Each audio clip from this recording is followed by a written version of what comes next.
네, 선생님 말씀 감사합니다. 성수경에서 온 신나무라고 합니다. 역사에서 가정이라는 게 참 부질없는 걸 알면서 그 질문 드리겠는데요. 선생님이 책에서 언급하신 그 해방 이후부터 지금까지 바로잡을 수 있는 부분이 한 가지가 있다면 어떤 부분인지, 그리고 또 유시민 개인사에서도 저렇게 해서 바로잡고 싶은 부분이 있다면 어떤 것인지 궁금합니다. 예, 역사에서 가정은 때로 의미가 있다고 생각해요, 저는. 가정에는 6.25가 없었더라면 그럼 박정희 대통령도 없는 거죠. 이게 그런 거거든요. 영화에 나비효과라는 영화가 있는데 그 영화는 막 자꾸 뒤로 돌아가는데 일기장 보다가 실제로는 그렇게 안 되죠. 모든 것이 서로 연쇄적으로 연결되어서 역사가 진행되기 때문에 이제 가정을 한다는 것은 머릿속으로 그냥 해보는 거죠. 실제로는 아무것도 바로잡을 수 있는 게 없어요. 우리 해방 이후에, 광복 이후에 현대사가 지나온 과정을 보면 무엇 하나 다르게 진행될 수도 있었을 텐데 라고 제가 느낌이 오는 게 없어요. 어찌 보면 모든 것들이 이렇게 갈 수밖에 없도록 사건의 연쇄가 일어났던 게 아니냐. 장준하 선생의 원통한 죽음이라든가 이런 거에 이르기까지. 그래서 뭐가 달라질 수 있었을까? 그런 점에서 어떤 우연적인 어떤 요소가 더 있었다 하더라도 우리 현대사가 실제 우리가 겪은 것과 다른 길을 걷기는 어려웠을 것 같다. 그런 생각듭니다. 근데 현실성 여부와 무관하게 만약 되었더라면 참 좋았을 텐데 라는 거예요. 그거는 이제 이승만 대통령이 친일파와 손잡지 않았더라면 정말 더 좋았을 것이다. 그건 참 좀 아쉬워요. 권력을 잡기 위해서 그렇게 한 거지만 그게 정말 그것 때문에 우리 현대사가 일그러진 측면이 너무너무 많아서 그 점이 제일 아쉽다고 생각을 합니다. 두 번째 이제 개인사에서 아쉬운 거를 치면 물론 바꿀 수 없는 거라는 전제에 의해서요. 20대 때 이제 공부를 할 수 있었더라면 그게 저 개인에게는 가장 아쉬운 대목이에요. 그러니까 나도 좀 제대로 공부를 할 수 있는 곳에 가서 평생 공부를 하는데 필요한 것들을 제때 이렇게 좀 내 것으로 만나 지금처럼하면 더 좋은 책을 쓸 수 있을 텐데, 더 훌륭한 책을 쓸 수 있을 텐데, 혹시 알아요? 저도 한글로 안 쓰고 영어로 썼을지. 그리고 한국어 번역본은 딴 분이 번역해서 내고, 가끔 저도 한국에 들어와서 독자들과 미팅이나 하고, 제 책에 대한 기사가 외국 어느 언론에 보도되면 국내 신문에 또 그게 뉴스가 되고, 나도 그렇게 될 수도 있었을 텐데, 그런 생각을 부질없이 그렇게 해봐요. 그렇지만 그렇다고 제가 실제 살아온 삶에 만족하지 않느냐? 그건 아니고요. 그것도 괜찮은 삶이고 내가 실제 살아온 것도 괜찮은데 그래도 사람이 한 개보다는 서로 다른 두 개를 가지는 게 더 좋은 것 같으니까 그런 상상을 해보는 거죠. 제가 20대를 그렇게 보냈기 때문에 저는 이제 월드컵에 나가는 선수는 안 돼요. 그러니까 그 월드컵에 못 나가요. 저는 축구로 치면 K리그에서만 뛰어야 되거든요. 국제 시장으로 못 나가고 국내 시장에서 축구 선수로 치면 이동국 선수 좀 비슷하게 K리그에서는 골도 많이 넣고 잘하는데 월드컵 나가면 잘 안 되잖아요. 그렇게 된 게 아닌가? 그렇지만 축구만 할 수 있으면 되지. 그런 생각을 한편으로 합니다. 좀 불쌍해 보이나요? 안녕하세요. 저는 82년생 02학번이고 지금 회사원 다니고 있습니다. 저는 보통 386, 486 정치인들이 많이 변했다고 또 하지만 저는 생각해보면 제가 태어날 때쯤에 그렇게 정말 학생 운동을 하고 잡혀가서 공문을 당하고 이런 것들을 생각하면 정말 믿기지가 않고 정말 큰 빛을 졌다는 생각이 들거든요. 젊은 사람 입장에서. 그러면서 만약에 제가 그때 태어났었으면 과연 그렇게 앞장섰을까 아니면 맨 뒤에 뭔가 따라갔을까 그런 생각도 해보게 되는데 아무튼 그런 너무 느끼지 않는 그런 제가 태어나기 전에 그런 시대라 항상 생각해도 실감이 안 나고요. 정말 그런 분들이 지금 어르신들이 다 계신데 질문이 어렵지만 저같이 생각하는 젊은 사람들에게 한 구체적인 같은 게 좀 있거든요. 해주고 싶으신 말씀이 있으시면 좀. 아, 예. 아니, 뭐 그런 생각을 가지셨다면 고마운 일이죠.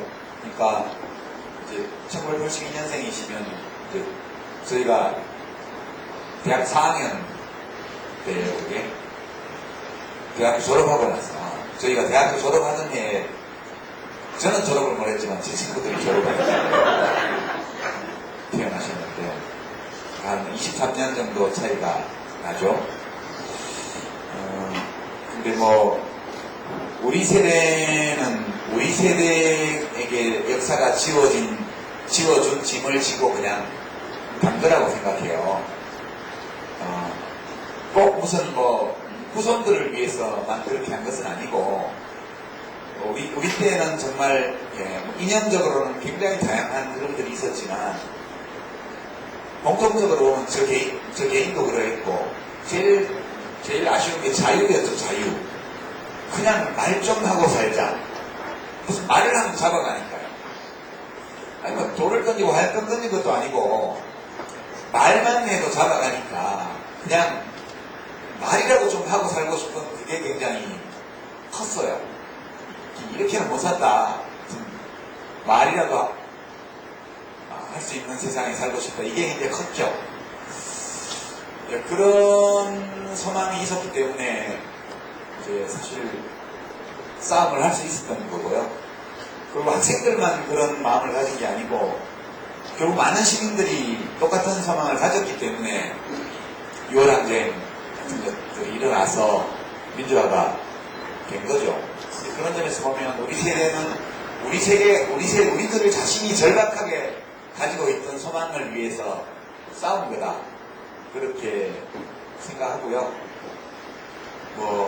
그러니까 고맙게 생각해 이것들아 이런 식으로 하면 안 된다고 봐요. 그냥 이제 후배들이 또는 우리 아이들이 그 역사 공부를 해서 그때 우리 아버지 어머니들이 이랬구나 참 고맙네 이렇게 생각하면 좋고 그렇게 생각하지 않고 그냥 누리고 살아도 좋아요. 저는 제 소감은 그렇게 생각해 주시니 고맙습니다.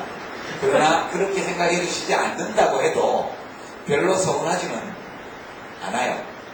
그리고 1980년대 중후반에 대학을 다니면서 학생운동을 했던 그 세대가 개인적으로는 참 불행한 세대라고 말할 수 있어요. 왜냐하면 그 시기에 인생에서 꼭 해야 될 일들을 못하고 지나갔잖아요.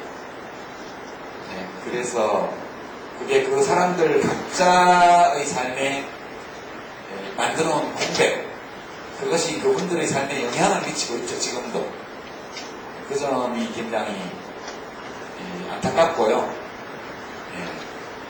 제가 대학 들어간 1978년도만 하더라도 이제 학회 이런 서클들이 있어서 거기서 충분히 공부를 하고 고민을 하고 그리고 그렇게 공부하고 고민하고 하던 학생들 중에 진짜 감옥에 가더라도 나는 싸울래 라고 말하는 학생들만 조직에 넣어서 유인물도 뿌리러 다니고 데모도 하고 이렇게 했는데 1980년대 중반에는 이제 민주화운동, 학생운동의 대중화가 이루어진 시기이기 때문에 그냥 대학 들어와서 그냥 무슨 고민하고 학습하고 시간도 없이 곧바로 학과별 전투조직에 편입돼갖고 운동화 끝먹는 방법부터 배우고 이렇게 3, 4년, 5년을 그렇게 보내버린 청년들이 많았거든요.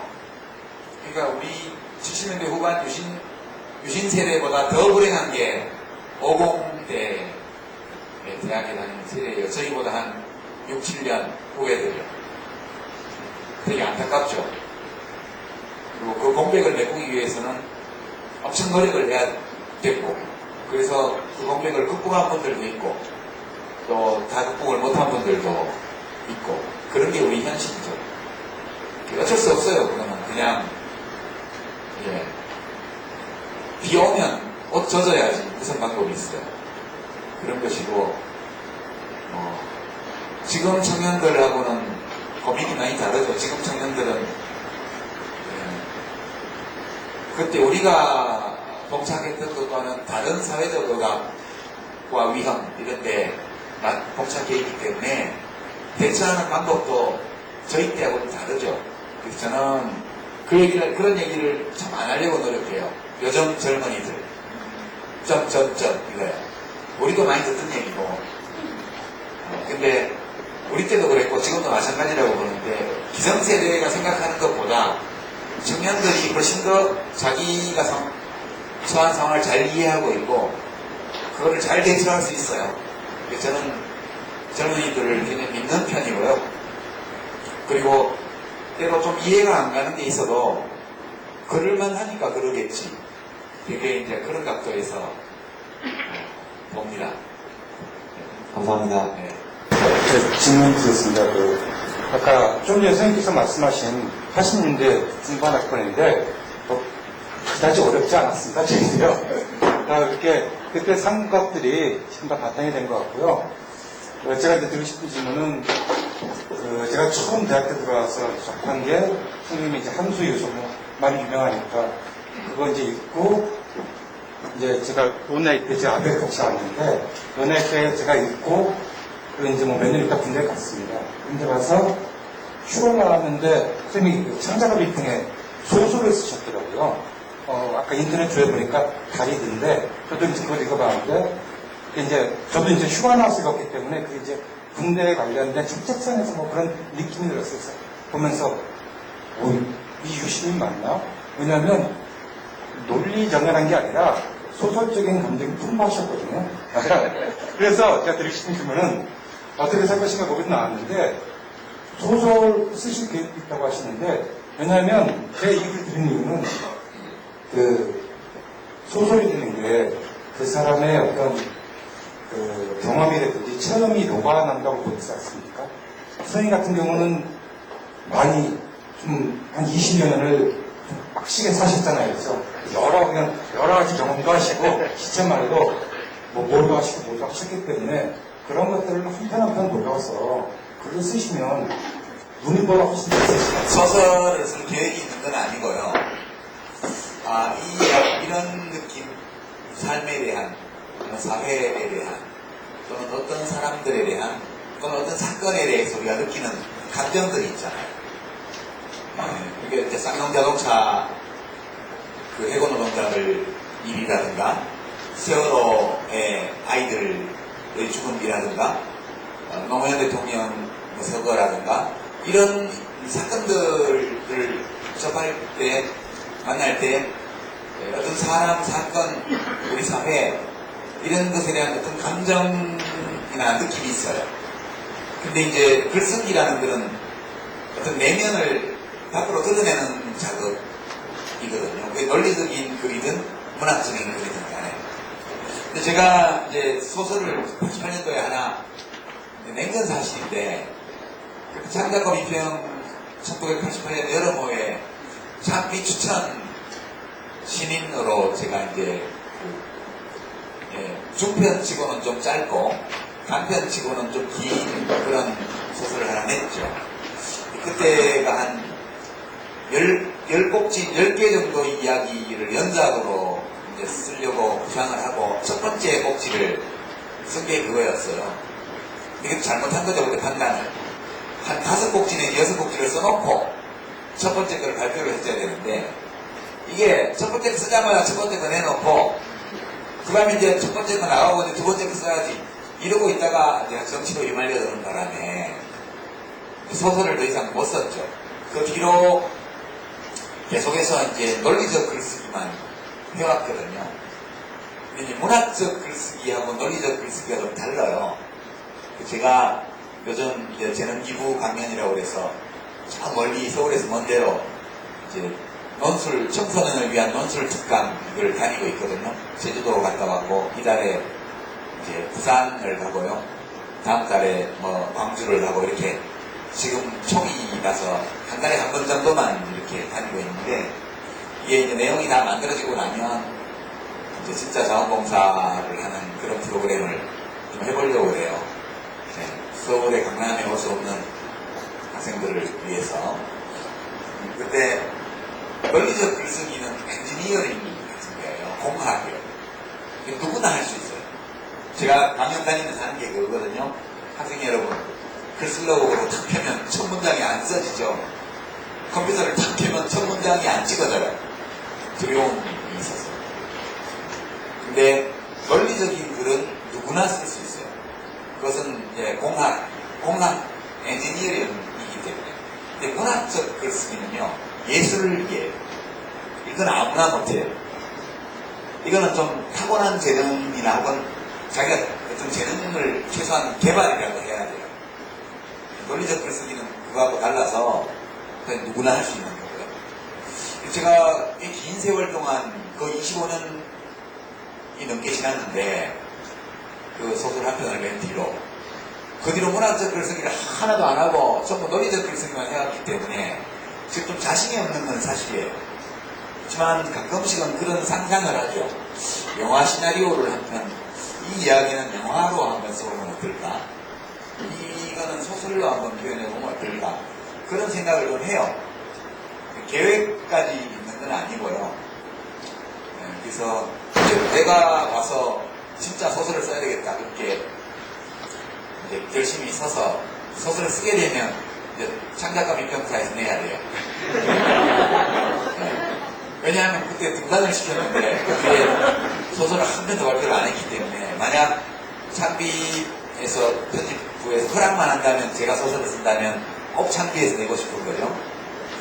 근데 될지는 모르겠어요. 근데 가끔씩 제가 어디서 이런 얘기를 한 적은 있는데 논리적 글쓰기로는 도저히 표현할 수 없는 어떤 게 느껴질 때가 있죠. 이게 어떤 거냐고 물어봐서 누군가를 죽이고 싶을 때 논리적 글쓰기로는 그 죽이고 싶은 마음을 표현 못해요. 그러나 문학적 글쓰기의 형식을 빌리면 사실 그 얘기를 할 수 있거든요. 그래서 아니면 꼭 죽인다는 얘기는 아니에요. 누구를 막 사랑하는 거 이런 것도 있을 수 있고 뭐 죽이는 것도 있을 수 있고 소설 보면 많이 죽이잖아요. 네, 그래서 그런 생각을 하는데 계획이 있는 건 아니다.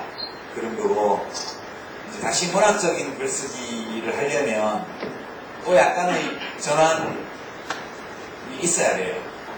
이 논리적 글쓰기에 너무 오랫동안 제가 이제 종사해 왔기 때문에 그 예술로 전향을 해야 되잖아요. 공학에서 그런 어려움도 있고 해서 여러 가지 생각을 하고 있는데 여하튼 뭐 이거는 픽션이 아니면 안 된다 이런 게 생기면 한번 도전해 볼 수는 있지 않을까 그런 생각은 좀 합니다. 너무 기대하지는 마십시오. 네, 안녕하세요. 저는 30대 그 설계 엔지니어입니다. 시민강좌 회원입니다. 제가 원래 그 부탁을 드리려고 왔었는데 아까 저도 이제 보는 게 보니까 고등학교 논술 이렇게 많이 강연을 봤거든요. 시민강좌 하면서. 저도 부탁드리고 싶었던 게 저 직장인들을 위한 글쓰기로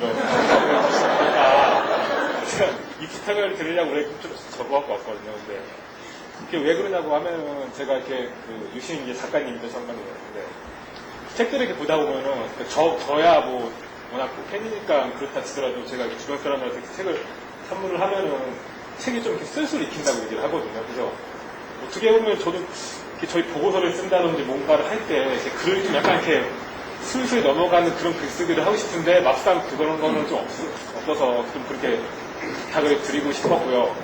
그리고 다른 거 하나는 지금 보니까 어차피 그 작가님도 이제 책자도 보면 이제 그 문필업에 종사하는 정의당 당원이라고 하셨으니까 그냥 정치적으로 넘어와서 지금 보면 이제 저희 진보당 쪽들이 너무 지금 완전히 거의 이제 존재 가치가 솔직히 좀 많이 너무 없어졌는데 어떻게 이제 그 지금 뭐 이제 요새 다시 뭐 노회찬님 나오시고 다시 총선생 나오시고 그러시는데 어떻게 하면 다시 이런 그 예전과 같이 다시 좀 인기라고 하기보다는 좀 대중적인 좀 어떻게 호응을 좀 얻을 수 있을지 좀 생각은 어떠신지 좀 이렇게 여쭤보고. 이제 그 논술 특강을 하기 위해서 항상 이제 제가 먹물의 단점인데 자료 수집부터 하잖아요.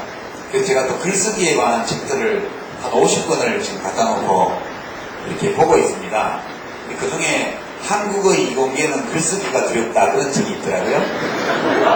보셨죠? 예. 그게 한때 굉장히 많이 팔렸던 책이에요.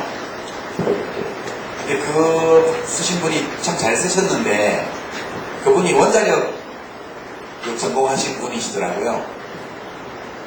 되게 원자력 문제만 나오면 예문을 그런 걸 쓰시는데 굉장히 비논리적으로 쓰셨더라고요. 예전에 예문을 원자력은 청정에너지이다 이런 거, 원자력은 가장 저렴한 에너지다. 이게 전부 사실이 아니거든요. 근데 그거를 전제로 삼아서 그 위에 이제 논리적 글쓰기를 구축해 놓으셔서 저 되게 놀랐어요. 이건 이렇게 쓰면 안 되는데. 예, 그런데 그만큼 특히 이공계의 전공자들이 실제 직장 생활은 진짜 글 쓰는 게 많거든요. 여러분, 그런 대학 입시에만 필요한 게 아니고 직장 생활을 하는데 글쓰기가 진짜 필요해요. 그리고 뿐만 아니라 블로깅을 하거나 트위터를 하거나 페이스북을 할 때에도 글을 좀 되게 써야죠. 그죠? 좀 글이 되게 써야지. 이게 진짜 뭐 욕설 말고는 뭐 별로 없는 사람들도 많고 보면 그러면 안 되잖아요. 그리고 굉장히 뭐 아주 멋지게 쓴 것 같은데 이게 뭐가 가능한지 모르겠는 사람도 많고. 그래서 이 논리적 글쓰기라는 것은 필수고 어찌 보면 그리고 누구나 할 수 있는 거라고 저는 생각을 해요. 사실은 이제 다음에 낼 책이 글쓰기에 관한 책인데요. 이런 건 기밀인데 이거. 근데 좀 고민 중이에요. 왜냐하면 초점을 어디다 맞출지. 제가 지난번 달에 제주도에 가서 첫 강연을 했는데 초딩 데리고 온 엄마들부터 시작해서 중학생들까지 고등학생들 다 한꺼번에 있어서 눈높이를 맞추는데 굉장히 어렵더라고요. 그래서 이제 앞부분에 일반론을 하고 뒷부분에 이제 대학 서울대 기출 문제를 가지고 그러니까 논리적 글쓰기의 이론, 그 다음에 실제 이게 두 부분을 나눠서 강연을 하는데 앞부분은 어른들이 눈이 반짝반짝 하더라고요. 일반론을 할 때요.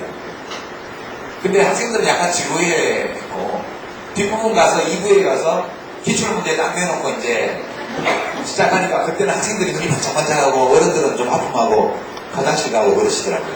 그래서 이게 수요가 확실히 다르구나 제가 그걸 많이 느꼈어요. 그래서 지금 고민 중인데요. 그 대입 논술 글쓰기도 일반적 글쓰기 원리 위에서 이루어지는 거기 때문에 일반론이 있어야 돼요. 그러나 학생들을 위해서는 좀 단기간에 진짜 엔지니어링으로 할 수 있는 부분은 또 해줘야 되거든요. 그래서 지금 이게 그걸 기획하는 중인데 어디다 초점을 맞추냐.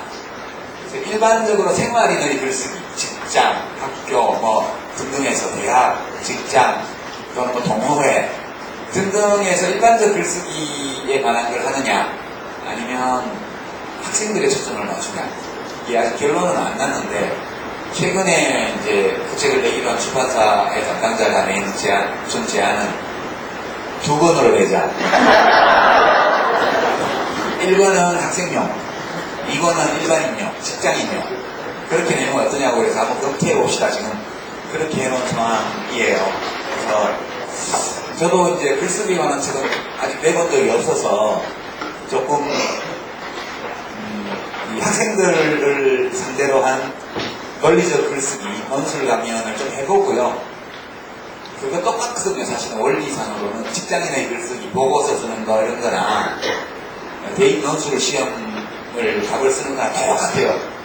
제가 보는 바로 완전히 똑같은 건데 다만 주어진 과제가 구체적으로 다르기 때문에 좀 다르게 이제 할 수밖에 없는 거라서 어떻게 이 둘을 하여튼 통합을 해낼까 그게 제 지금 과제여서 모르겠어요. 지금 이제 작업을 또 시작할 텐데 하면 내년 신학기에는 나올 수 있을지 좀 더 시간이 걸릴지 봐야 될 것 같아요. 그러나 지금 말씀하신 것처럼 그냥 학생들을 위해서가 아니라 일반적으로 사회생활을 하면서 논리적 글쓰기의 필요성을 느끼는 많은 분들이 계시기 때문에 그런 분들한테 맞춰서 쓸 필요가 있는 건 사실인 것 같다. 그래서 개인적으로는 대입 참고서 비슷한 책을 쓰는 것보다는 생활인들을 위한 글쓰기 책을 더, 저 개인적으로는 더 이제 그게 마음이 가죠. 근데 고민을 더 해보겠습니다. 어쨌든 그 민원은 해결해드리도록 노력을 좀 하죠. 저만의 어떤 노하우가 좀 있긴 해요. 근데 그게 특별한 건 아니고 누구나 진짜 할 수 있는 거고, 잘 쓴 논리적인 글이라는 거는 이런 거죠. 잘 썼다 이게 아니고, 이런 건 나도 쓰겠다. 이런 글은 나도 쓰겠다라는 느낌이 들 만큼 그렇게 읽히는 글이 잘 쓴 글이라고 저는 생각을 해요. 제가 가장 모범적으로 논리적 글쓰기로서 최고봉이라고 말할 수 있는 책을 제가 이제 학생들에게 추천하는 게 J.S. 밀의 자유론, 책 세상 공간에서 조그맣게 나와 있는데 분량도 적어요. 번역이 굉장히 잘 되어 있습니다. 저는 외서 번역 중에 그렇게 번역이 잘 된 걸 별로 못 봤는데 정말 번역도 잘 되어 있고요. 논리적 글쓰기는 그렇게 하는 거다. 이게 19세기의 가장 위대한 천재라고 일컬어지는 사람인데 써놓은 글을 보면 너무나 평이해서 진짜 나라도 쓰겠다라는 정말 그런 좋은 글이 있기 때문에 노력해보고요. 진보정당 이 이야기는 제가 이렇게 포괄적으로 이렇게 말씀을 드릴게요. 세일즈를 하려면 자동차를 팔거나 보험을 팔거나 뭐 옷을 팔거나 되게 우리가 서비스업이 전체 성형 근로자의 거의 3분의 2가 서비스업에 종사를 하잖아요. 그렇게 고객들을 상대로 하는 거고 물건을 팔든 서비스를 팔든 팔아야 돼요. 이 마케팅 내지 세일즈를 하는 사람의 가장 큰 장애물, 이게 뭘 것 같아요? 자존심이에요. 자존심이에요. 그러니까 정치인들도 선거 때는 그런 농담을 하는데 아침에 나올 때 간하고 설기하고 빼가지고 베란다에 널어놓고 그걸 나와서 하루 종일 선거도 하고 다시 집에 들어오면 장착하고 그런 농담들을 합니다. 세일즈를 하는 분들 더 심할 거예요. 거기 실제로 계약을 해야 되고 돈이 오가고 자기 생계가 거기 다 걸려있기 때문에 이때 제일 문제가 되는 건 자존심이에요. 저는 진보정당이 어려움을 겪는 이유가 이 지적인 자존심 때문인 게 굉장히 크다고 봐요. 이제 고객한테 안 맞추는 거예요. 고객들은 잘 모를 수도 있어요. 우리 제품이 진짜 좋은데, 우리 물건이 진짜 좋은데, 지금까지 딴 물건을 써왔던 고객들이기 때문에 그게 좋은지 안 좋은지 들을 때는 좋은 것 같기도 한데 진짜 좋은 건데 사람들이 왜 안 사 그럼? 왜냐면 지지율이 5% 3% 이러니까. 다른 제품들은 시장 점유율이 막 새누리당 같은 데는 40% 보통 넘어가고 이제 새정치민주연합도 30% 25% 시장 점유율이 되잖아요. 그러니까 그거는 대기업 제품이란 말이에요. 사람들이 많이 사는 거예요. 그러니까 사람들이 되게 남들이 많이 사는 거를 사려고 그러죠. 옷 사러 가서도 요즘 어떤 옷이 잘 나가요? 이렇게 물어보잖아요. 요새 바지 통이 좁아져서 다 스키니로 가니까 남녀를 불문하고 다 스키니. 제가 10년 전에 입던 바지를 입고 나왔더니 저희 아들이 막 비웃더라고요. 아빠 왜 나팔바지 입었어? 이러면서. 그래서 제가 그냥 다 버렸어요. 그리고 저 사람한테 좀 스키니한 거 사오라 그래서 이거 사왔더라고요. 그런 문제가 있어요. 그러니까 이 진보정당은 우리 제품이 진짜 확실히 좋은 거라는 확신을 갖고 있죠. 소비자들은 그게 좋은 건지를 모르거나 또는 좋은 거라는 얘기를 들어도 의심해요. 좋은 점도 있을 것 같긴 한데 그럼 진짜 좋은 거면 왜 사람들이 안 사는 거야? 그런 거죠. 저는 그런 면이 다분히 있다고 봐요. 그래서 그러다 보니까 우리 제품이 훌륭하기 때문에 마케팅을 되게 엉망으로 하는 거죠. 고객 수요에 안 맞춰주는 거예요. 고객이 이거 이러면 좋겠는데 그러면 고객님 그게 아니고요. 그게 좋은 게 아니고 이게 좋은 거예요. 이렇게 고객님이 기분이 팍 나빠요. 그러니까 문제는 지지율이 굉장히 낮아도 선거제도나 정치제도가 5%, 6%, 7%의 지지율로도 역할을 할 수 있는 독일식 선거제도를 갖고 있다면 그러면 자존심을 계속 유지해도 돼요.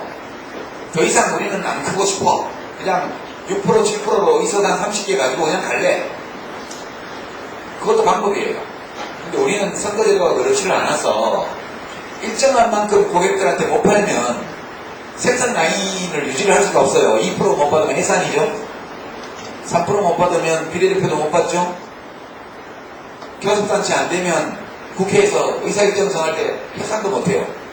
이렇게 진입장벽이 많이 있기 때문에 이걸 넘어가려면 자존심을 좀 굽혀야 돼요. 그래서 고객의 요구가 현명하지 않다고 생각이 들더라도 일단 어느 정도는 고객 요구에 좀 맞춰주고, 또 우리는 이유가 있어서 이렇게 만들었는데 고객들이 싫어해, 이해를 못해가지고. 그러면 그런 거는 좀 없애주고 그렇게 해야 돼요. 그리고 이거는 제품의 기능과 아무 관계없는 건데 고객들이 요구해. 근데 뭐 정당 행사 애국가 왜 안 불러? 이렇게 얘기하면 그 애국가를 부르고 안 부르고는 정당에게 별로 중요한 게 아니에요, 원래. 근데 고객들은 그 기본 사양으로 있어야 된다고 생각을 하기 때문에 그냥 하기 싫어도 좀 맞춰주라는 거예요. 이게 무슨 이념적인 문제가 아니고, 이런 것들을 잘 못하는 데서 오는 고립, 이런 것들이 굉장히 크다고 봐요, 저는. 그래서 세상이라는 게 성격 좋고 가치관 똑바르고 성실 근면하고 정직하다고 꼭 성공하는 건 아니잖아요. 그 성공하려면 능수능란하고, 그죠? 눈치도 빠르고 상황 변화도 잘 읽어내고 분위기 파악 잘 해가지고 막 상대방한테 기분도 맞춰주고 이렇게 하는 게 필요하죠. 정당이 크려면 지지율을 받아야 되는데, 표를 받아야 되는데, 표 주는 사람한테 안 맞추고 표 준 사람들 보고 우리한테 맞추라고 그러면, 물론 그 중에는 잘 맞출 수 있는 분들도 일부 있지만 그게 많기는 어렵죠. 저는 근데 그런 문제가 근본적으로 있다, 이렇게 생각해요. 그래서 이제 지금 진보정당들이 겪고 있는 어려움, 이런 것들은 대중정치 시대와 민주화운동, 사회운동의 시대, 거기에서 대중정치의 시대로 지금 계속 이행해가고 있는데, 이런 시대의 이행, 변화를 능동적으로 수용을 못하는 면이 있는 거 아닐까, 그런 아쉬움이 좀 있습니다. 우리 선거제도가 그래도 괜찮은 제도면 또 괜찮다고 봐요, 저는. 네. 근데 그렇지 않기 때문에. 안녕하세요. 저는 대학교에서 철학이랑 미디어아트 공부하고 있는 학생이고요. 이름이 박세진이라고 합니다. 조금 개인적인 질문이 될 것 같은데, 책 제목이 나의 한국 현대사잖아요. 그러니까 두 가지 질문 드릴게요. 이제 작가님이 자신의 한국 현대사를 들려주셨잖아요. 네, 작가님이 듣고 싶은 한국 현대사를 가지고 있는 사람은 누군지가 좀 궁금하고요. 두 번째는 제가 지금 과제에서 출발했는데 방학까지 이어지고 있는 프로젝트가 저희 외할아버지에 대한 다큐멘터리를 만드는 거거든요. 근데 되게 잘 될 거라고 생각했는데, 가까운 사람이니까. 그리고 저희 할아버지는 일제강점기에 오사카에서 태어나서 이주를 계속 해오니까 어떻게 보면 현대사가 그 안에 다 들어가 있는 거거든요. 그래서 재밌을 거라고 생각하고 시작을 했는데 너무 어려운 거예요. 그런 이야기를 해본 적이 없으니까. 근데 생각을 해보면 그렇게 아빠랑 할아버지랑 손녀, 또 아빠랑 딸, 아빠랑 아들이 그런 자신의 삶 속에 있는 미시적인 역사를 이야기하는 게 사회에 좋을 거라고 생각을 하거든요. 근데 어떻게 해야 할지를 잘 모르겠어요. 그래서 지금도 약간 다큐멘터리 약간 공착 상태에 있는데, 어떤 식으로 이야기를 시작해가면 좋을지, 또 풀어가면 좋을지에 대해서 견해를 듣고 싶습니다. 네, 두 가지 질문이신데, 첫 번째 거는 제가 답을 할 수 있을 것 같은데, 두 번째 거는 저도 잘 지금 해결이 안 되는 문제예요. 두 번째 거부터 말씀드리면, 제가 저희 어머니 자서전을 지금 만들어드리는 중이에요. 저희 남매들이. 근데 어머니가 이제 85되셔가지고, 이제 85되시니까 세부적으로 젊었을 때 일들을 이제 재생을 잘 못 해내시는 거예요.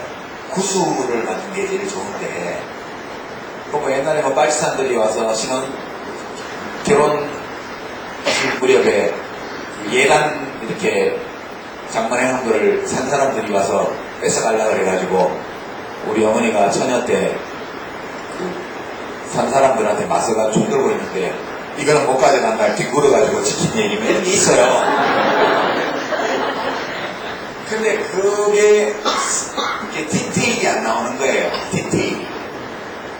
시간을 많이 가지고 구술을 받아도 은빛기획이라고 그걸 전문으로 하는 사회적 기업이 있어서 제가 걷다가 발주를 했는데 그 맡은 작가분이 계속 노력을 하는데 이제 다시 되물어 보면 더 세부적인 데로 들어가야 되는데 못 들어가시고 그 자리에서 뱅뱅 놓으시는 거예요. 그게 되게 어렵더라고요.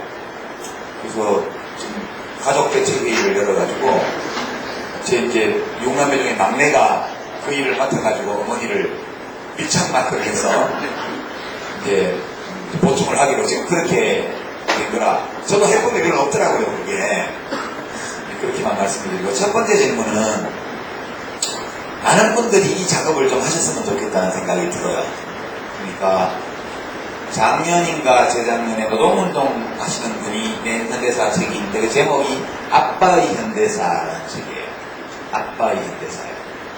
그러니까 노동운동을 수십 년 해온 사람으로서 대학생이 되어서 그림을 그리는 따님한테 아빠의 현대사를 들려주는 거예요. 재밌겠죠? 근데 재미가 별로 없더라고. 그러니까 보면 이제 저 욕하는 대목도 좀 있고 노동운동 오래 하신 분들이 저를 별로 안 좋아하세요. 저는 그분들 좋아하는데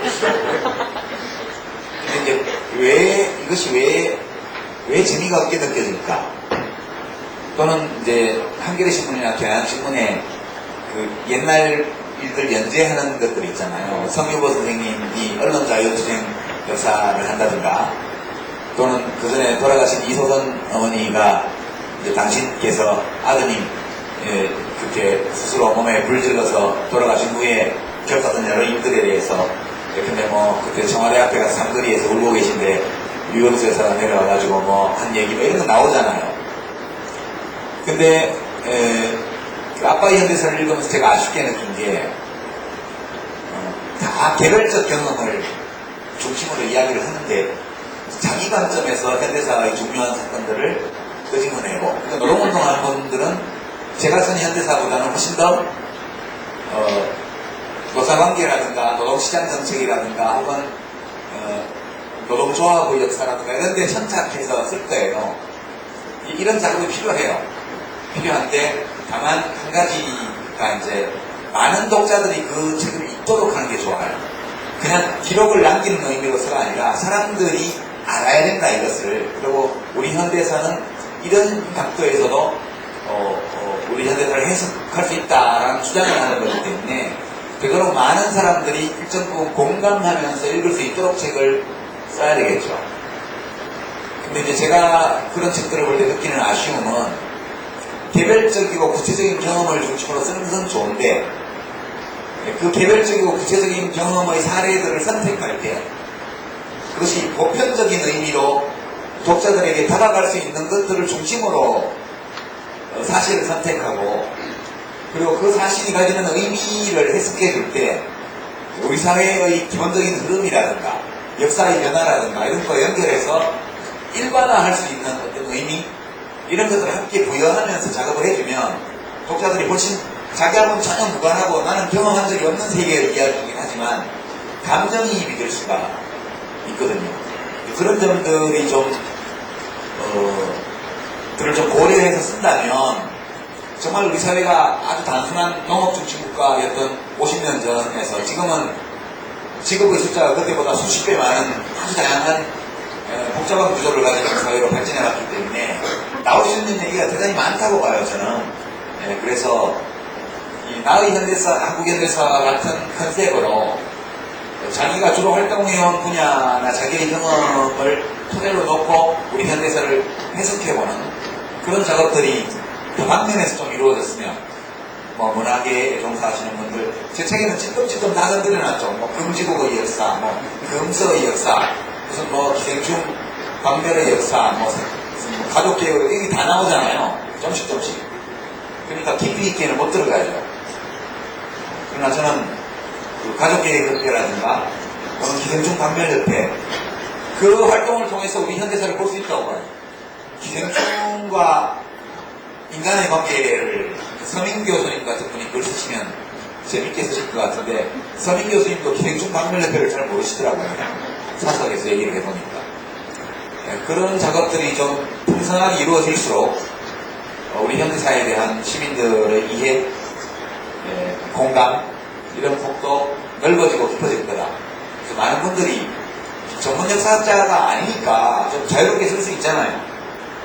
학계의 평가를 받는 것도 아니고 시민들끼리 역사에 대해서 소통하는 거기 때문에 그런 작업을 좀 많이 해주셨으면 하는. 제가 거꾸로 있는 세계사 내고 나서 세계사 책이 이런저런 것들이 꽤 많이 나왔거든요. 근데 거꾸로 있는 세계사가 원조래요. 지금도 1년에 한 10,000부씩은 팔리는데 그게 원조의 힘이라고 그러더라고요. 그 세계사 앞에 이런저런 수식어를 붙여서 기획한 하룻밤에 있는 세계사 뭐 많잖아요. 그러면서 세계사에 대한 공부량이 늘어났죠. 시민들의. 그럼 그게 국제화 시대의 세상을 보는 눈이 넓어지는 거예요. 한국 현대사도 마찬가지로 대학교에서 그런 작업들을 하다 보면 저는 이 책이 엄청 많이 나가면 좋겠다. 그러면 이런 게 시장이 있구나. 그러면 많은 분들이 좀 관심을 가지고 현대사에 대해서 더 노력하실 수도 있지 않나? 그러면 누이 좋고 매부 좋고 도랑치고 가재 잡고 마당 쓸고 돈 줍고 이렇게 될 거기 때문에 그런 기대도 갖고 있고요. 그렇습니다. 정치학 공부하고 있는 박김준이라고 합니다.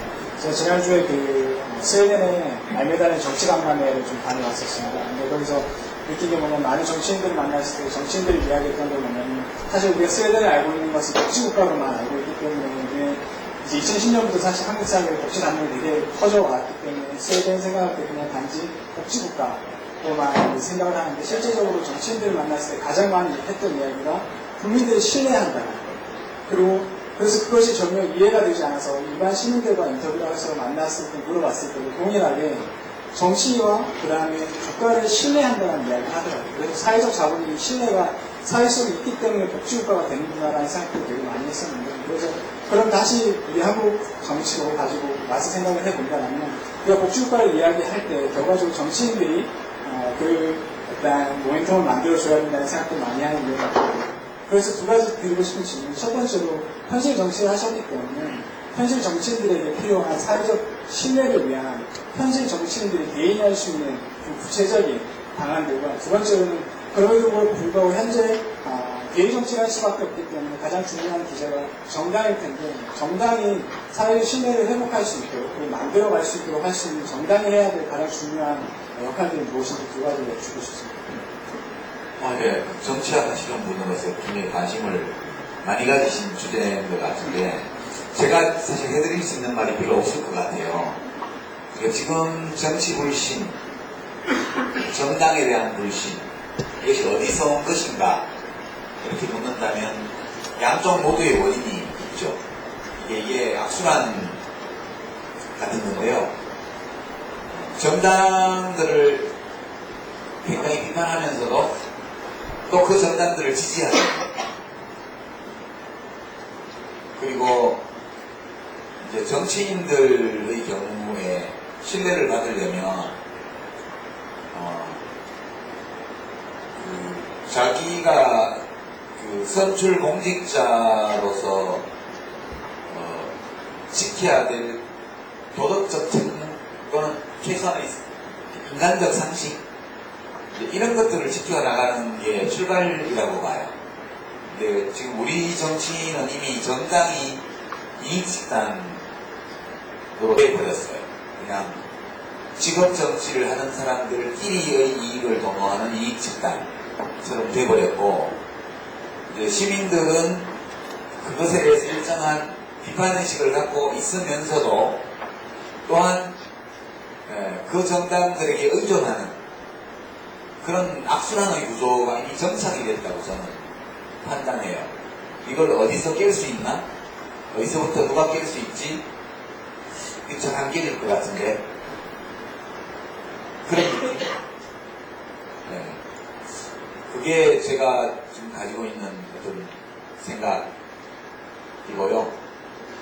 그리고 이제 이게 한국 사람이 특별히 스웨덴 사람보다 나빠서 스웨덴은 국민들이 정치인을 신뢰하는데 한국은 정치인을 신뢰 안 한다, 이건 아니라고 봐요. 저는 만약 선거 때마다 국회의원을 40%씩 막 갈아치우는데도 불구하고 30년 가까운 세월 동안 그게 개선되지 않았다면 문제가 사람에게 있는 것이 아니다. 아닐지 모른다. 이 생각을 좀 할 때가 됐다고 봐요. 저는 상당 부분 그건 이미 제도에 있다고 봐요. 지금 우리의 선거제도, 정치제도를 그냥 가져가는 한은 특별한 변화나 개선이 이루어지기를 기대하기 어렵다는 게 솔직한 제 판단이에요. 그리고 묘하게도 한국에서 정치학을 연구하시는 분들은 한국 정치를 연구 안 하시더라고요. 진짜 저는 이상하게 생각해요. 제가 정치학자면, 정치학을 연구하는 사람이라면 한국 정치는 연구를 할 어떤 동기를 느끼게 하는 게 되게 많은 나라예요, 한국이. 근데 뭐 여전히 정치학 교수들이 쓰는 칼럼이라든가 뭐 토론회라고 보면 마키아벨리 얘기를 지금도 해요. 저는 제가 최근 보면서 제일 황당하게 느낀 게 그거예요. 어떤 유명한 정치학자께서 어떤 유명한 지방정치인에게 군주론을 선물했다. 이게 신문에 나요. 방송에도 나와요. 뭐 때문에 군주론을 봐야 돼요, 지금? 저도 군주론을 봤지만 거기서 배울 거 한 개도 없어요, 솔직히. 물론 마키아벨리라는 사람에 대해서 이 사람이 다면적인 어떤 여러 면을 갖고 있는 사람이기 때문에 군주론이라는 책 자체가 표면상 드러나는 건 다른 어떤 면을 갖고 있다. 이렇게 해석할 수는 있을 거예요. 그러나 군주론 그 자체는 현대 정치에서 참고할 게 저는 하나도 없다고 봐요. 그냥 국민 속여먹을, 국민을 상대로 작전을 펴려는 사람들에게나 필요한 거죠. 이게 뭐 때문에 정치학을 연구하시는 분이 정치인한테 군주론을 선물하며 그 군주론 선물 받은 정치인은 왜 하필 이 책을 잘 모르겠다고 이렇게 얘기를 하죠. 그리고 한국 정치인을 비판하면서 그 비판을 어떤 비판의 무게를 부여하기 위해서 인용하는 책에 또 그 군주론이 많이 나와요. 그래서 난 사실 뭐 하자는 거야? 이 21세기 지식정보혁명이 진행되고 있고 SNS로 정보가 실시간으로 흘러가는 이런 시대에 무슨 군주론 타령이라? 솔직히 그렇거든요. 또 제가 정치를 할 때에도 이런 문제가 있습니다라고 막 외쳐도요, 정치학자들은 응답하지 않아요. 그분들은 계속 미국 정치 연구하고 뭐 정치 철학 연구하고 이렇게 하고 있지 한국 정치를 거의 연구 안 하시더라고요.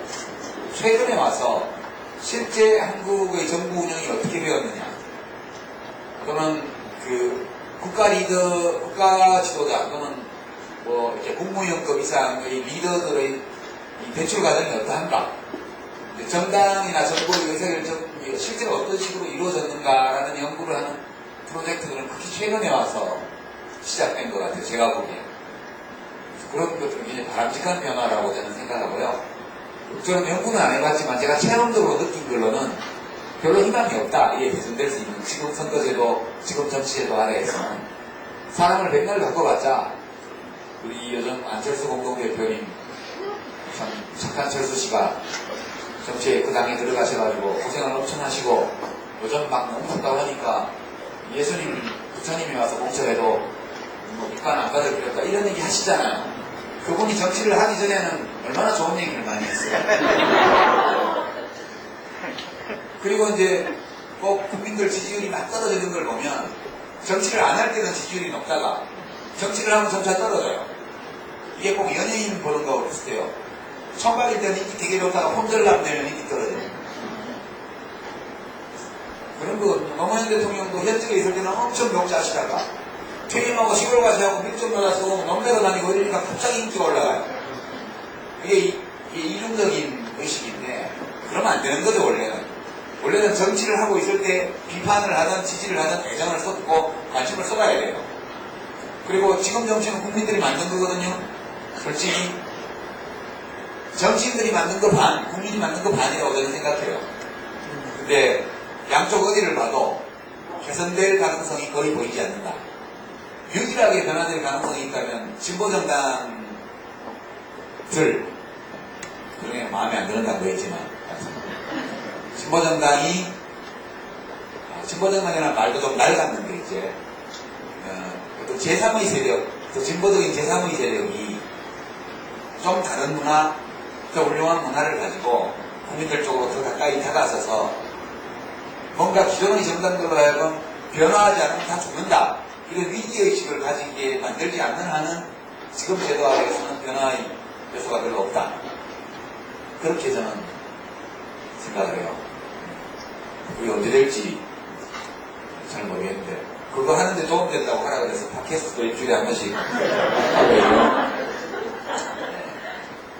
그러고 있습니다. 좀 안당한데요.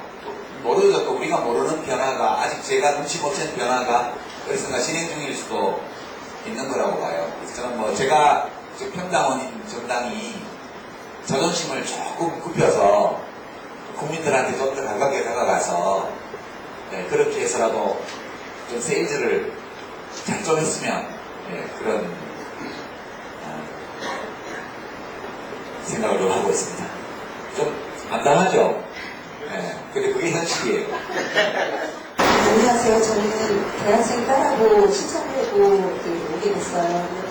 아이들한테 역사 서적을 교육으로 가르치지도 않아서 가르치지도 않았고 읽히지도 않았지만 그냥 제 삶에 비춰서 저희 20대 때 앞에 제가 60년생이니까 작가님 세대의 혜택에 가치관이 혼란스러운 그런 20대를 보냈지만 그냥 저 편안한 삶이 저는 살았고요. 그리고 저희 아이를 키우면서 아이의 문제가 또 저희 문제라는 걸 인식하게 됐어요. 그런데 지금 한 가지 부러우면서도 좀 안타까운 건 그 386 세대의 20대는 우리가 사회적 책임으로 시대의 정신에 부응하는 행동을 했다는 명분도 있고 또 공동의 가치라든지 서로의 위로가 될 수 있는 어떤 함께 행동했던 연대의식이라도 있을 수 있는데 현재 20대에 특히 이제 저희 딸을 기준으로 제가 생각을 해보면 굉장히 많은 스펙과 또는 돈을 벌어야 된다는 거, 또는 봉사가 있고 이런 것들이 현실적인 문제를 다가오고 학점 관리, 그때 시대에 우리 선배들은 학점이 2점 몇이 되는 크게 개의치 않고 행동했는데 요즘 아이들은 3.5 이하의 학점이 나오면 큰일 날 줄 알고 그런데 제가 여기서 드리고 싶은 질문은 이 대학생 딸에게 지금 이제 본인의 살아오신 삶을 비추어 봤을 때 당신이 지금 20대에 행동하지 않는다면 30년 후에 당신 자녀가 겪게 되는 문제에 대해서 어떤 행동을 하시겠느냐 또는 이것만은 20대들이 꼭 행동해 달라 그런 말씀 한마디만 참 대답하기 어려운 여부인데요. 저는 이제 이렇게 생각해요. 어떻게 사는 게 잘 사는 것인가에 대해서는 특별한 답이 없다 그렇게 생각해요. 사실 좀 엉뚱한 답 같지만 우리 삶은 전부 허망한 거거든요. 근원적으로. 왜냐면 오래 살아도 100년밖에 못 살아요. 그리고 이 인류의 생명의 시작, 삶이 호모사피엔스의 삶이 시작된 이후에 태어났다가 안 죽은 사람이 한 명도 없어요. 그리고 일단 죽었다가 살아나는 사람도 아무도 없어요. 그렇잖아요. 그리고 우리가 과학자들이 너무 많은 발견을 해가지고 되게 우리가 살고 있는 이 행성이 한 38억 년 정도 됐다는 거 알아요, 우리가. 대충. 그리고 50억 년이 더 지나면 끝난대요. 알죠? 비어더의 진화. 예.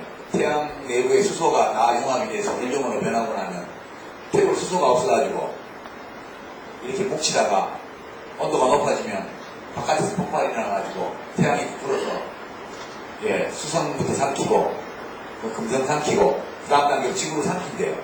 그러니까 50억 년 지나면 진짜 아무것도 없는 거예요. 그러니까 진짜 허망한 거예요. 뭐 영원히 사랑한다 영원한 게 없어요. 진짜 허망한 거예요. 근데 이 허망할 수밖에 없는 삶 속에서 우리가 의미를 찾아야 되잖아요.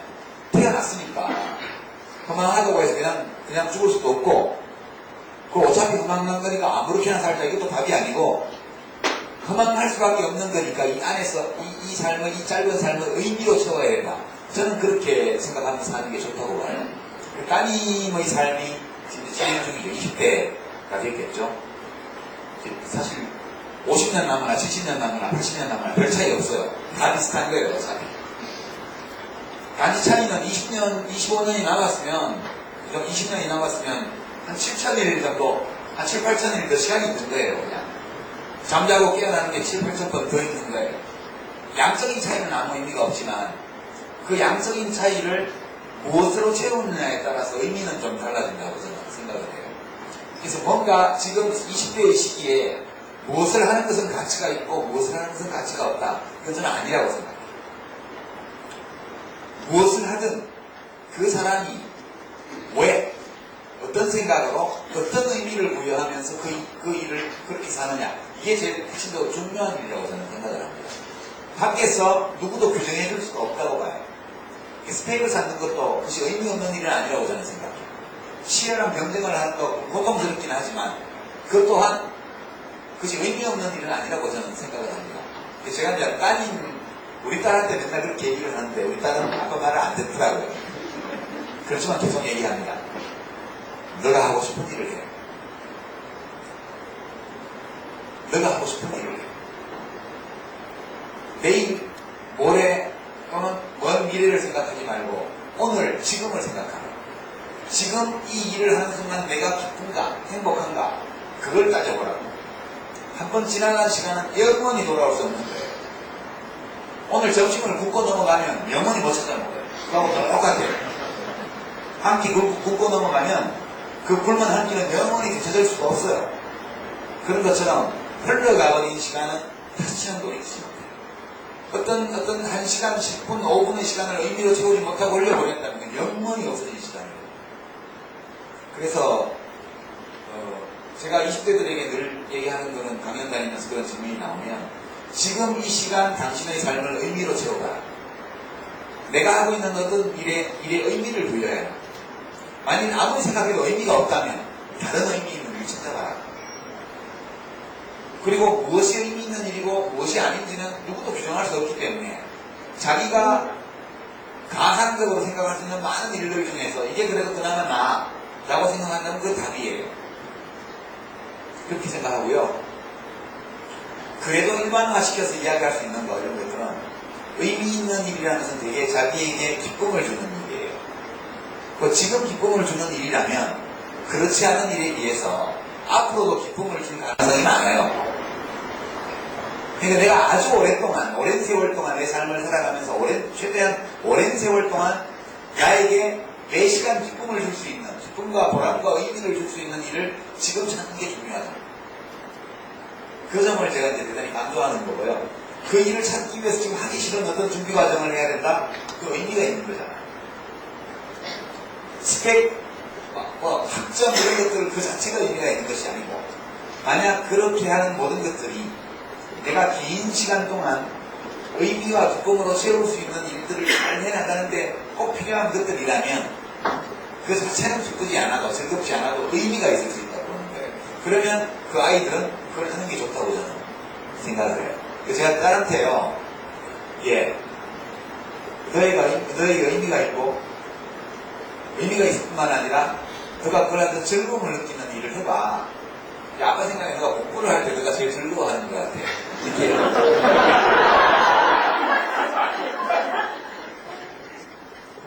너가 신랑매고 현대자동차 본사 앞에 가서 노숙을 하면서 이렇게 해봐도 경찰도 안 오고 지나가는 농협 바다로막 아저씨들이 밥 먹었냐고 물어보는 정도인데 그것도 의미가 없지는 않지만 이렇게 얘기를 해보면 딱 뭐라고 하냐면 아빠 난 그거 할 때 행복해 이렇게 얘기해요.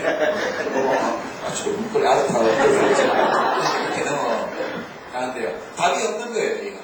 그리고 이제 개별적으로 그럴 할 뿐만 아니라 집단적으로도 386 세대는 왜 길거리로 다 뛰쳐나왔느냐. 간절히 바라는 게 있으니까 뛰쳐나온 거예요. 그럼 지금 20대는 왜 안 나오냐? 간절히 바라는 게 그게 아니어서 그런 거예요. 제일 큰 문제는 간절히 바라는 게 없다면 그게 제일 큰 문제예요.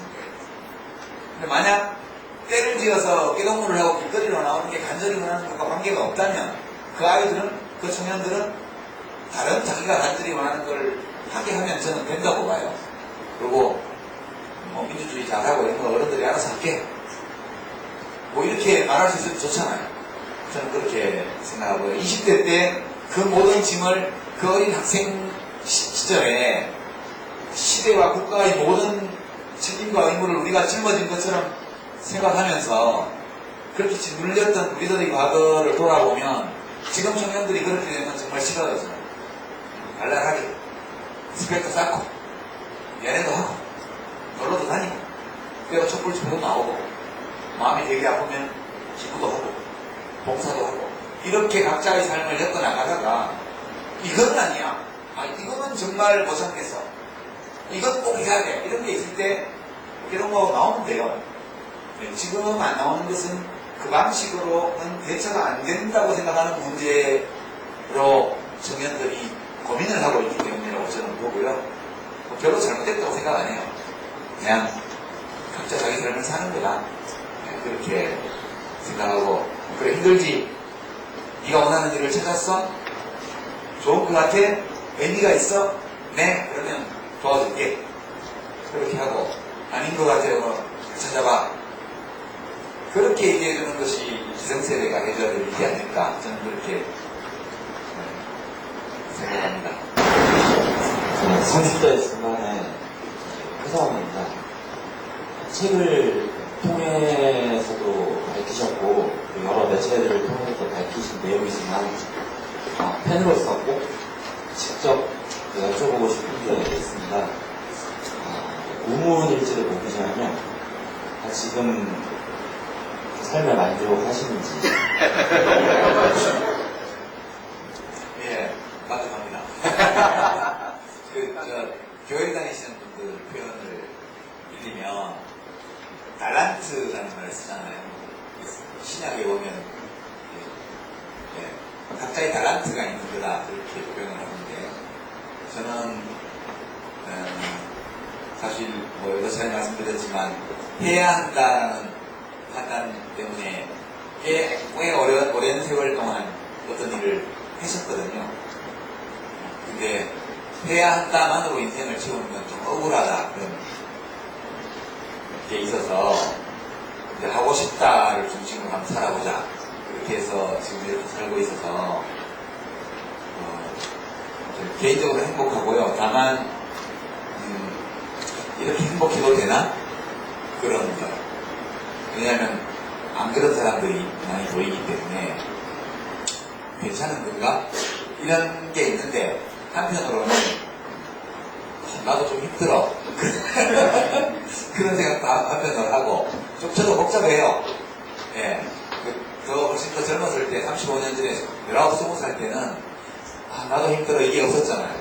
이제 막 인생을 시작하니까 그때는 어떻게 이럴 수가 있어? 이게 용납할 수 없어.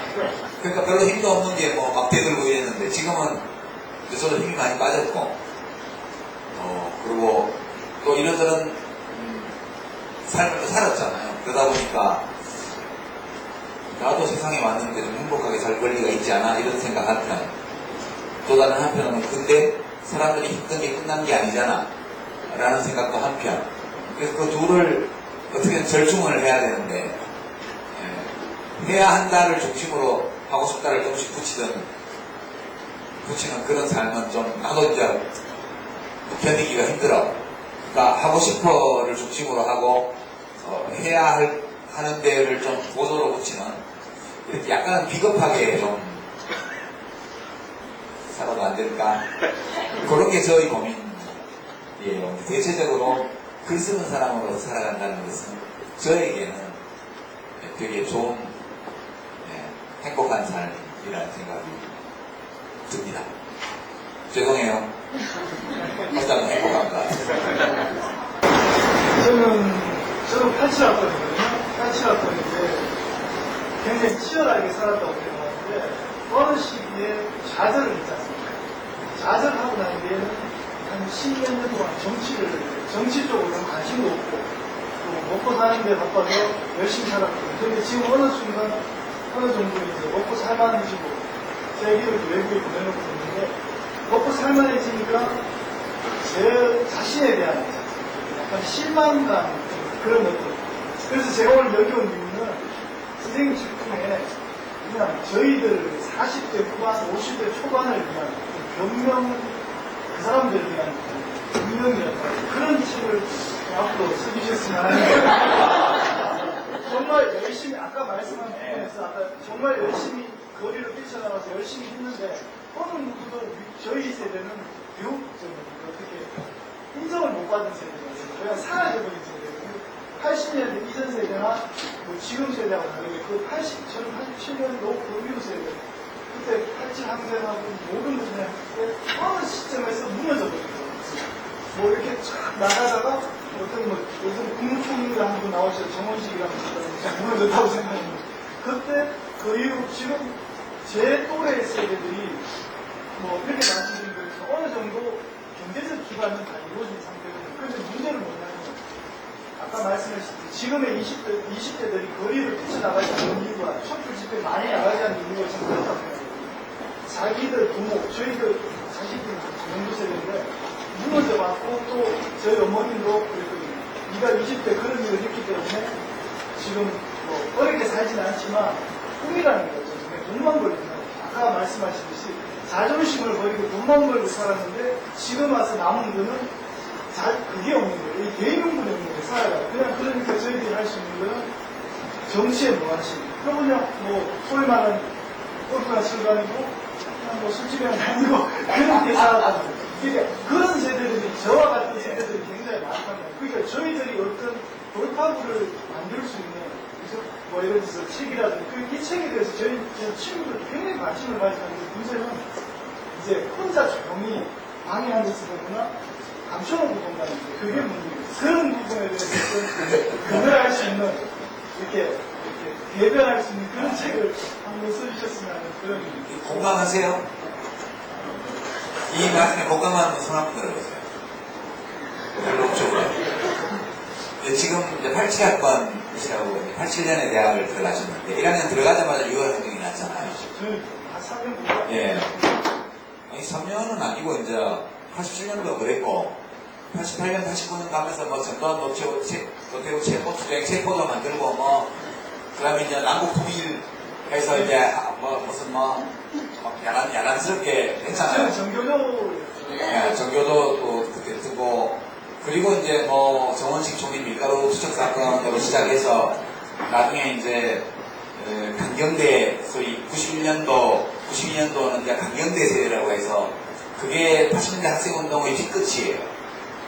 그러니까 이제 87년 6월 항쟁 일어날 때 대학교 3학년, 4학년 이래갖고 뭐 의장님도 하고 이랬던 분들은 지금 국회의원도 하고 있고 뭐 386 세대가 포업도 잡고 이렇게 하는데 그 뒤에 강경대 세대는 그 해가 92년도인가가 분신이 여기 제가 그때 돌아가신 분들 쭉 적어놨는데 정말 마음이 아파요. 지금 생각해도 진짜 거기는 빛나는 승리는 없고 좌절만 겪던 세대예요. 그 세대가 자도적으로 강경대 세대라고 스스로 얘기를 하는 사람들이 많죠. 91학번, 92학번, 90학번 요 세대가요.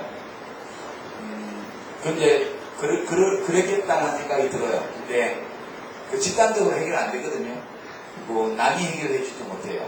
근데 지금 말씀하신 것처럼 그 뒤에 자살을 하고 나서 돈 벌고 골프도 치러 다니고 술도 먹으러 다니고 애들은 외국 유학 보내고 오고 많아요. 왜 그럴 수 있느냐 하면 유신 말기나 그 50대 대학을 들어간 사람들은 굉장히 긴 기간 동안 그 단전고 투쟁을 했어요. 그러니까 길면 15년, 짧아도 6, 7년, 7, 8년 이상을 20대를 몽땅 쓸어넣어서 했기 때문에 그 뒤에 사회에 적응하는 데 굉장히 어려웠어요.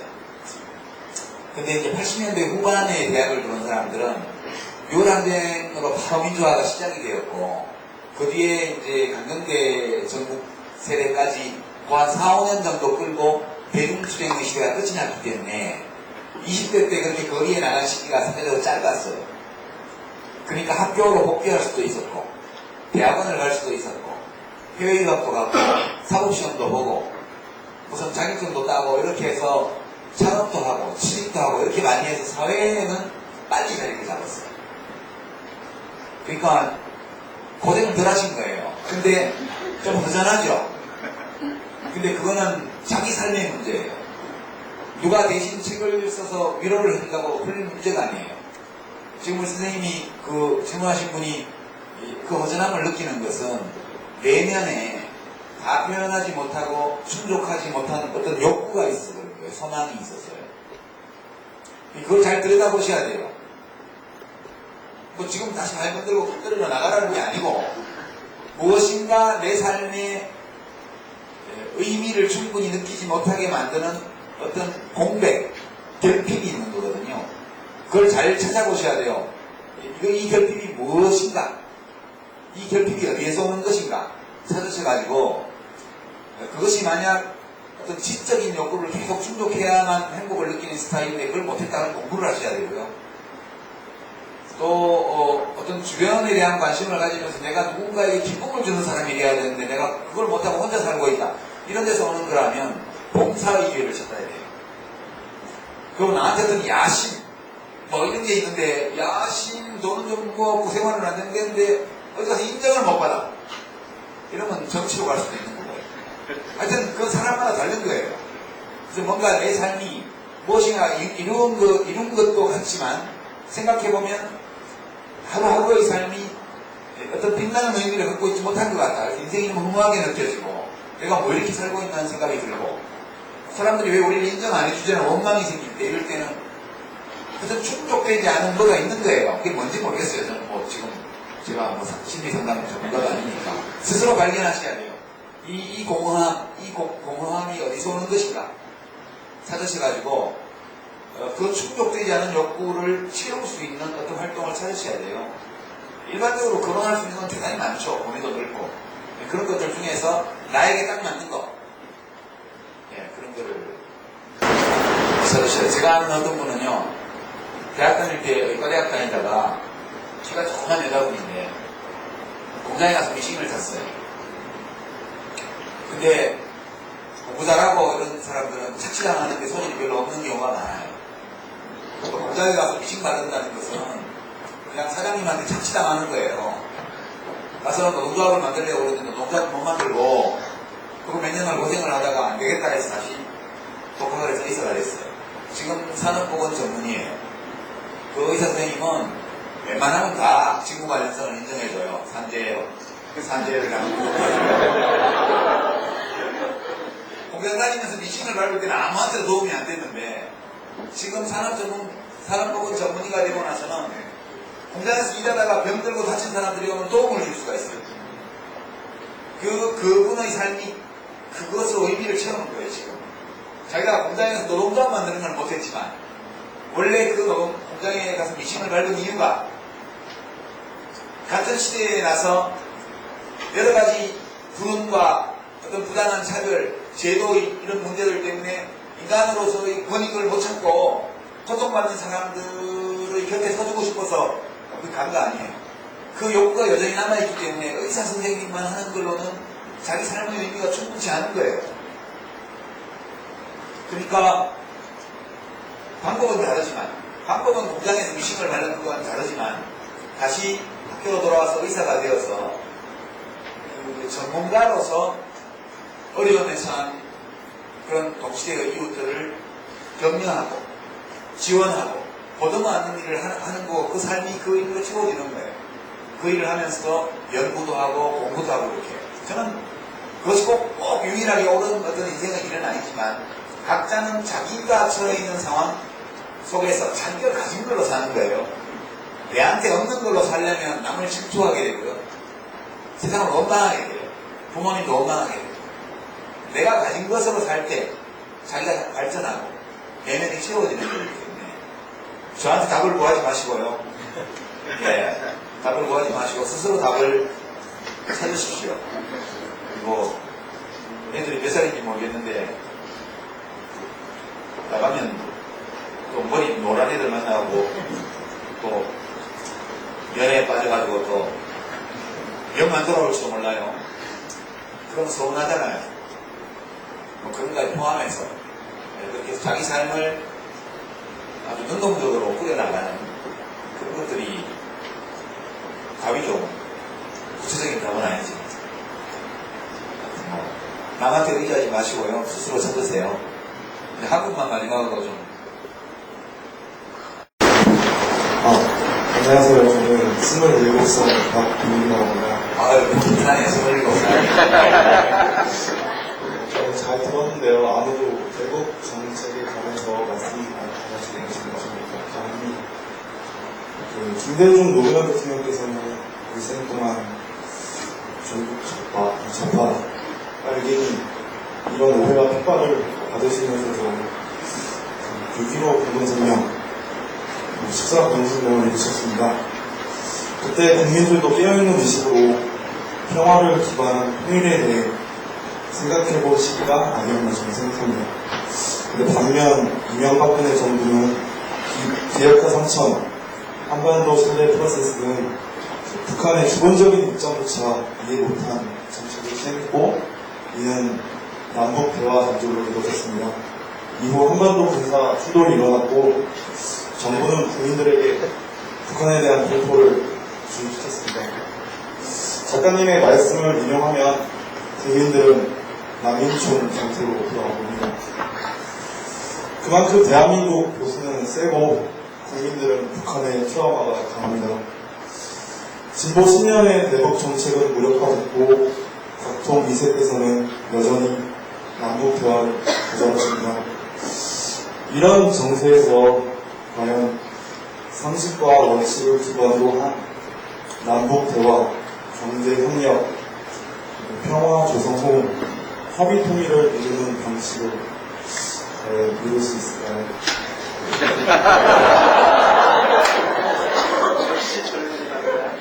예.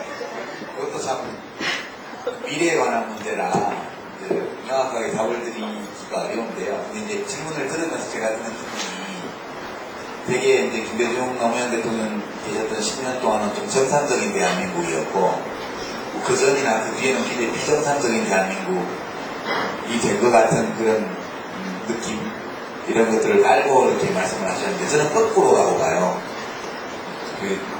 그 전과 지난 7년 정도가 정상 상태의 대한민국이고, 김대중 대통령, 노무현 대통령 집권 10년 동안이 비정상적인 상황이 아니었나.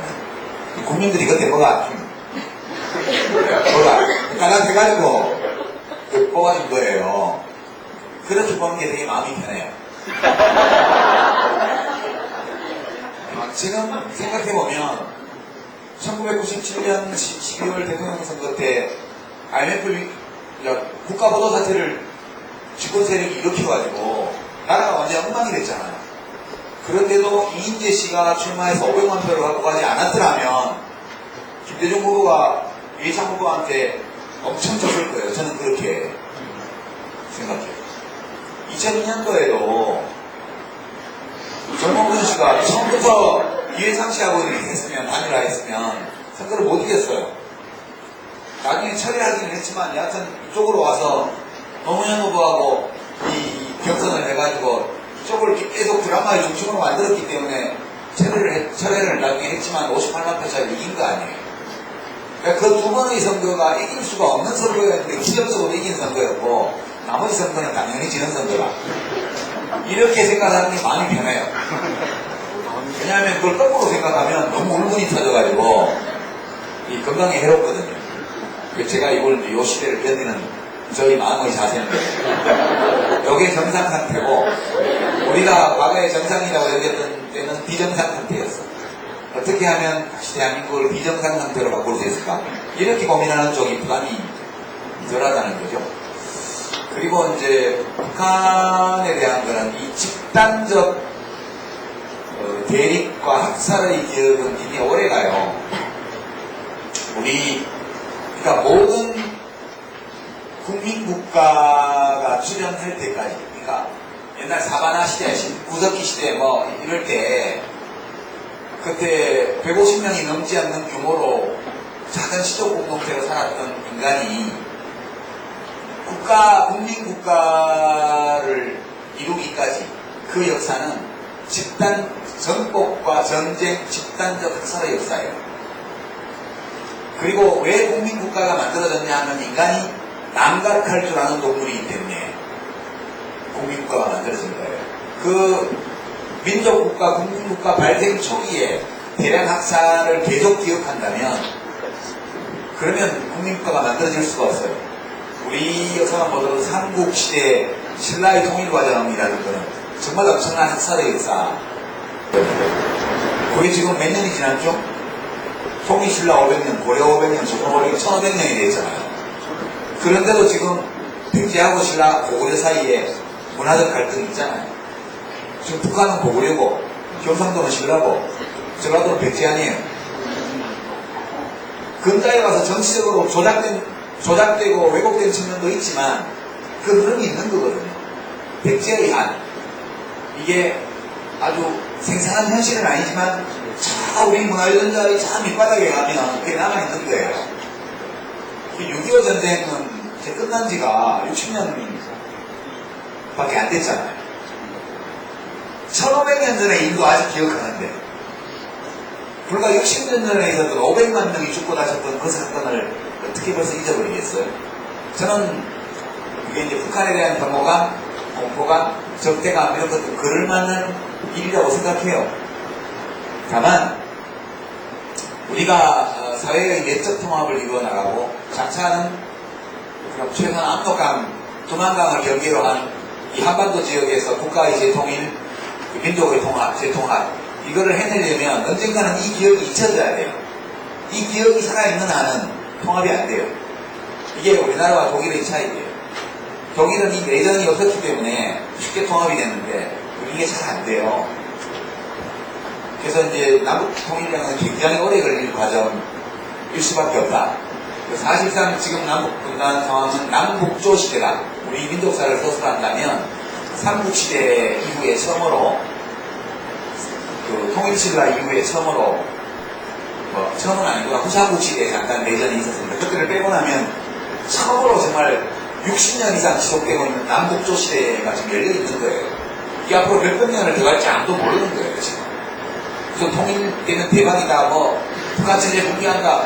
이거는 옛날에 매체 때문에 나라가 망할 거다 이 얘기를 해마다 하다 보면 어느 날 외환위기가 오기도 하죠. 그러면 이제 고장난 시계는 멈춰선 시계는 하루에 2번 맞잖아요. 그런 것처럼 맞을 수는 있지만 그거는 예측이라고 말할 수가 없는 거예요. 저는 사실상 남북조 시대로 보는 거고 이거는 굉장히 오래 갈 수도 있다. 그렇게 생각합니다. 그렇게 해야 합리적인 어떤 대책이 나올 수 있다고 보는 거예요. 기본적으로 비핵개방 3천이든 한반도 신뢰 프로세스든 이건 정책이 아니에요. 이 정부는 아무 정책이 없어요. 대북관계. 그러나 이제 TV 토론도 해야 되고 선거공약도 되고 매니페스토에 가서 평가도 받아야 되기 때문에 뭔가 있는 것처럼 내기내야 돼요. 그래서 그냥 이게 비핵개방 3천 한반도 신뢰 프로세스 이런 거는 아무 내용이 없는 거예요. 그냥 제목만 있는 거예요. 정책이 아니에요. 그러니까 지금 남북관계가 경색되고 이런 거는 당연한 비결이고요. 이 정부가 지속되는 한은 일정 정도의 개선, 부분적인 거, 이산가구 상봉이 좀 이루어지거나, 북한의 민영원들이 100명이 넘되는데, 옛날 같으면 남북협력기금에서 바로 체류비용을 1인당 500만원씩 잡아도 5억 원이면 끝나요, 100명 오면, 그죠? 근데 체류비용을 주냐 안 주냐 가지고 이제 논쟁이 벌어질 겁니다. 왜 영원당은 지도도 보지 왜 우리 보고 돈 내라 그래. 이게 이제 먹히거든요. 많은 경우에. 왜 먹히냐? 비우니까. 전쟁을 한 지 60년밖에 안 됐습니까? 누군가 그때의 기억을 끄집어내면서 선동하기 시작하면 곧바로 미운 감정이 생기니까.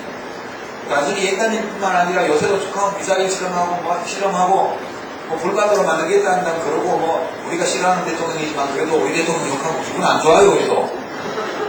그것도 막 욕설 섞어가면서. 그죠? 아니 우리가 박근혜 대통령 좋아 안 해도 그래도 우리 국민이 뽑은 대통령인데 우선 우리 국민이 뽑은 대통령들도 막 싹발을 섞어서 막 욕을 하면 기분 좋은 사람이 누가 있어요? 저도 기분 나쁘더라고요. 그렇게 하면 안 되는 거죠. 피차간에 문제가 있어요. 지금 피차간에 문제가 있어서 이렇게 되는 건데 아무 정책이 없기 때문에 뭐가 이루어질 수가 없는 거예요. 기본적으로 그렇게 보시면 될 것 같고요. 이 남북관계가 완전 경색되고 개성공단 하나만 살아있는데 개성공단이 살아있는 이유는 저걸 문을 닫으면 우리도 엄청 피해를 보기 때문에 정부가 다 물어줘야 돼요. 그것 때문에 못 닫고 있는 거지 기본 같아서는 벌써 닫았을 거예요. 결국 남북이 통일되는 가장 좋은 방법은 개성공단을 100개 만드는 거죠. 한 개 있는 것도 그 타격 효과 때문에 문을 못 닫는데 저게 100개 있으면요 진짜 오도가도 못해요. 남북한 모두. 결국은 경제적 상호의존성을 굉장히 넓고 깊게 만들지 않는 한은 어떤 남북 간의 어떤 합의나 이런 것들도 금방 누군가가 대립을 조장하기만 하면 금방 깨지게 돼 있어요. 전국적으로 먹고 사는 문제가 제일 중대한 문제이기 때문에 우리들의 먹고 사는 문제를 남북한 모두가 서로 상호 의존적으로 걸어버리지 않으면 그러면 노상 이 남북관계가 이렇게 돼요. 진보 정부 들어서 잘 가다가 보수 정부 들어서 망하다가 이 온탕과 냉탕을 반복하게 되어 있습니다. 이 온탕 냉탕을 피하는 유일한 방법은 경제적 상호 의존성을 강화하는 거예요. 그리고 이제 14선언 같은 게 6.15 공동선언 14선언에서 계속 서로 이익이 되는 경제협력을 강조한 이유가 그것 때문이거든요. 계속 공단 만들고 이런 거죠. 금강산은 왜 중단됐느냐? 중단해도 우리한테 피해가 없어요. 금강산은 우리가 안 가면 그만이에요. 북한만 피해를 봐요. 그리고 우리나라에서 현대아산만 손해를 보는 거고 기회를 띄워요. 관광이야 딴 데 가면 되죠. 동남아도 있고 뭐 많은데 요즘은 크로아티아도 있고. 그러니까 금강산은 우리 국민이 갈 수 있는 여러 관광지 중에 하나에 불과하고 그러니까 금방 그 문을 닫는 거예요. 개성관광 마찬가지예요. 그러나 개성공단은 못하는 이유가 있다는 거예요. 그래서 이제 우리 과거 한 10수년의 경험을 볼 때 가장 확실하고 안정적으로 남북의 화해, 공존, 교류, 협력, 남북관계의 안정 이런 걸 도모하는 그런 제일 좋은 방법은 개성공단을 뵙게 만드는 거다. 그 점은 지난 역사적 과정에서 확실해졌다고 생각하는데 문제는 지금 대북 정책을 하고 있는 분들이나 지금 정부를 이끌고 있는 분들하고는 이런 대화가 불가능하다는 게 문제예요. 대화 자체가 안 돼요. 돈 이런 얘기 꺼내면 또 퍼주자는 거지 종북이지 이렇게 나오니까 아무리 도와드리고 싶어도 이 정부를 도울 길이 없어요. 정말 안타깝죠. 그죠? 저는 그렇게 생각해요. 돕고 싶어도 무릇 돕고자 할 바 있어도 말이 달라. 도울 수가 없어요. 그렇게 생각하시고요. 너무 욕하지는 마세요. 우리 국민이 뽑아놓은 대통령이고 정부인데 누구를 탓하겠어요. 자, 자선자박이니 수원수구하리요. 이렇게 생각하면서 때가 오면 또 잠시라도 대한민국이 비정상 상태로 같이 갈 수 있을 것이다. 그렇게 희망을 가지면서 그렇게 각자 의미 있고 기쁨이 있는 삶을 영위하는 때를 기다리는 거 좋은 거 아닌가 그렇게 생각합니다. 이걸로 마쳐도 되겠죠?